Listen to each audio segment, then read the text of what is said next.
उसमें से 1091 लोग कल रिकवर हुए और 1,19,724 लोग टोटल अभी तक रिकवर कर चुके हैं। जो एक्टिव केस जो लोग अभी तक इन्फेक्टेड हैं 10,743 हैं, वो लगभग 10% से कम में बनता है। और हॉस्पिटल्स में 2,950 पेशेंट हैं, लगभग 20% के करीब हमारे बेड ऑक्यूपाइड है, 80% बेड अभी खाली है। एलजी ने जो कैबिनेट के डिसीजन को फिर से एक बार पलट दिया है और वही लॉयर्स फिर से अपॉइंट किए गए, आप कैसे देखते हैं उसे? देखिएगा, इन्वेस्टिगेशन और प्रोसिक्यूशन ये बिल्कुल दो अलग चीज़ें होती हैं। इन्वेस्टिगेशन पुलिस करती है और प्रोसिक्यूशन वकीलों के द्वारा किया जाता है। और कभी भी मतलब ये एक सेटल्ड प्रिंसिपल है कि वकील जो है प्रोसिक्यूशन बिल्कुल अलग होता है। जो पुलिस के सजेस्टेड वकील हैं उनको किया जाना मेरे हिसाब से ठीक नहीं है और सरकार ने उसको मना किया था और इसलिए सरकार ने जो पुलिस ने सजेस्ट किए थे उनको रिजेक्ट किया था। हम चाहते हैं कि जो दंगों में जो दोषी हैं उनको ज़रूर सज़ा मिले, परंतु निर्दोष को सज़ा भी ना मिले। एक तरह से फिर से कॉन्फ्रंटेशन की स्थिति आई है सर, क्या इसको आप लोग आगे कहीं लेके जाएंगे या फिर मान ले रहे हैं कि नहीं, ये तो लॉ है कि भाई अगर एलजी चाहे तो दिल्ली सरकार के किसी भी निर्णय के खिलाफ राष्ट्रपति को भेज सकते हैं और उन्होंने उस अधिकार का प्रयोग करते हुए दिल्ली सरकार के निर्णय को पलट दिया है और राष्ट्रपति के पास भेजा है। तो ये एक्सेप्टेबल है जो पैनल दिया है, आप लोग उसको नहीं, इसको हम देखिए, ये तो कानून है ना। देखिए, सरकार संविधान के हिसाब से चलती है। संविधान में लिखा है कि अगर एलजी साहब को कोई भी अगर आपत्ति है तो वो राष्ट्रपति को फाइनल डिसीजन के लिए भेज सकते हैं और फाइनल डिसीजन आने तक अगर बहुत इमरजेंसी है तो अपना आदेश दे सकते हैं। तो उन्होंने आदेश दिया है कि जो पैनल पुलिस ने सजेस्ट किया था उसको लागू किया जाए। तो सर, सरकार इसी के साथ आगे बढ़ेगी, इसी पैनल के साथ? सरकार विरोध है सर, विरोधाभास है। हमारा विरोध हमने बता तो दिया, हमने तो रिजेक्ट किया था। तो दिल्ली सरकार ने कैबिनेट में भी रिजेक्ट किया कि ये जो पैनल है इसको we can't accept. Sir, unlock 3 का जो नोटिफिकेशन आ गया उसमें होटल्स और बैंक्वेट हॉल को ओपन करने के लिए और क्या क्या चीज़ें हैं जो आने वाले दिनों में दिल्ली में आप रिलैक्सेशन देखेंगे? कितने बैंक्वेट हॉल भी अभी तक, क्या कुछ बैंक्वेट हॉल भी डिटैच किए गए हैं? देखिए, होटल्स का आदेश 2 दिन पहले दे दिया गया है। सारे जो अस्पतालों के साथ अटैच किए गए थे उनको अलग कर दिया गया और मुझे लगता है बैंक्वेट हॉल बहुत थोड़े से उनका भी देखा जाएगा अभी। सर, और क्या क्या चीज़ों में छूट दे रहे हैं अभी सरकार की? जो भी अनलॉक 3 में है सब उसको पूरा स्टडी करके लगभग देखा जाएगा, किया जाएगा। सर, राम जन्मभूमि का भूमि पूजन है 5 तारीख को, इसको लेकर पूरी दिल्ली में बीजेपी जो है वो एलईडी स्क्रीन लगवाने जा रही है और 70 के 70 विधानसभाओं में ऐसा लगवाएगी, इस पर क्या कहना है? नहीं, बहुत अच्छी बात है। मुझे लगता है कि टीवी पे तो दिखाएंगे ही। तो मुझे एलईडी स्क्रीन से क्या था ना, सोशल डिस्टेंसिंग का पालन और दिल्ली के अंदर अभी बड़ी मुश्किल से कोरोना थोड़ा सा स्टेबल हो रहा है। ऐसा ना हो कि बहुत बड़ी संख्या में लोग एलईडी स्क्रीन के पास इकट्ठे हों, क्योंकि अगर ये राजनीतिक पार्टी कर रही है तो वो फिर लोग इकट्ठा करने की कोशिश भी करेगी। तो मतलब तो वो टीवी पे तो लाइव सब कुछ होगा ही, हर घर में टीवी है आजकल।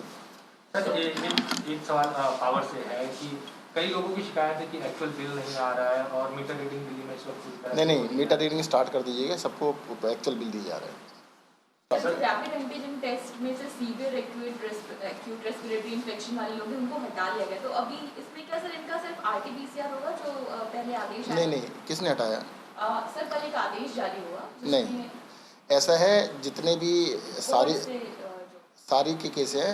देखो, रैपिड एंटीजन टेस्ट जो है वो आधे घंटे में रिजल्ट देता है और जो आरटीपीसीआर उसका रिजल्ट आने में 1 दिन से 2 दिन लगते हैं।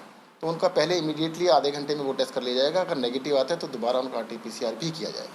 सर, कुछ होटल वाले लगातार ये कह रहे हैं कि सरकार से मदद की गुहार लगा रहे हैं, कोई मदद मिल नहीं पा रही है। जो बिलिंग में है वो भी कह रहे हैं कि अभी तक पेशेंट आए भी नहीं थे और अब आगे कैसे काम होगा, इसको लेकर सरकार कुछ कर रही है? देखिए, सरकार इकोनॉमिक रिवाइवल के लिए जो भी भरसक प्रयत्न है अपनी तरफ से कर रही है। कल भी डीजल 8 रुपये से ज़्यादा 8 रुपये 36 पैसे एकदम से कम किया गया है।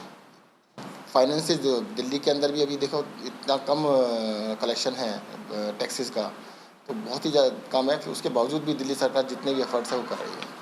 Thank you.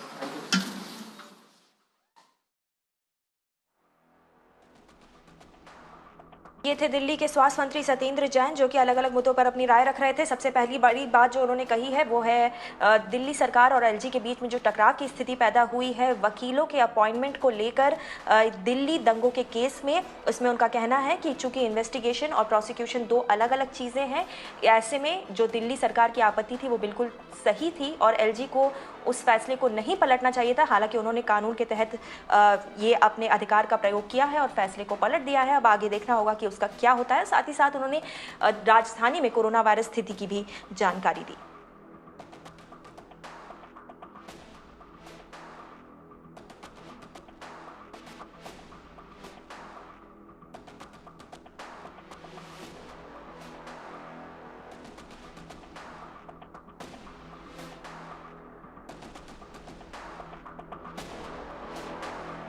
चलिए आपको सीधे लेकर चलते हैं आयुष्मान, जो कि इस प्रेस कॉन्फ्रेंस में मौजूद थे और सत्येंद्र जैन से उन्होंने सवाल भी इसी बाबत किया था। जो दिल्ली सरकार और एलजी के बीच में टकराव की स्थिति पैदा हुई है वकीलों के पैनल के अपॉइंटमेंट को लेकर।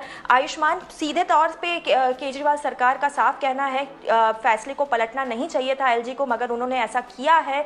अब देखना होगा कि दिल्ली सरकार क्या करती है, उनका क्या अगला कदम होता है।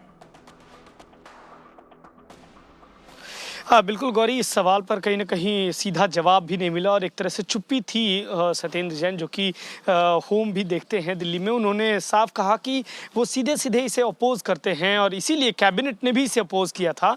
लेकिन फिर भी संवैधानिक प्रोविजंस का इस्तेमाल करते हुए एलजी ने कहीं ना कहीं दिल्ली सरकार के कैबिनेट के फैसले को पलट दिया है और उन्होंने राष्ट्रपति के पास ये भेज दिया है कि जो panel of lawyers Delhi police की तरफ से हैं वही जाएंगे। तो कहीं ना कहीं वो बात साफ है गौरी, जिसमें दिल्ली सरकार ने अपना जो रुख है वो साफ कर दिया है कि उन्हें नहीं लगता कि ये जो पैनल जिसे प्रपोज किया जा रहा है ये सही तरीके से केस को लड़ पाएगा। और इसमें इसीलिए उन्होंने प्रोसिक्यूशन की बात की, इन्वेस्टिगेशन की बात की और माना है ये बात कि कहीं ना कहीं जो ये पैनल अभी सजेस्ट किया गया इससे दिल्ली सरकार नहीं मानती है और इसी के कारण कैबिनेट ने इसे बदलने का फैसला लिया था। हालांकि संवैधानिक प्रोविजंस को इस्तेमाल करते हुए एलजी ने इस फैसले को पलट दिया है।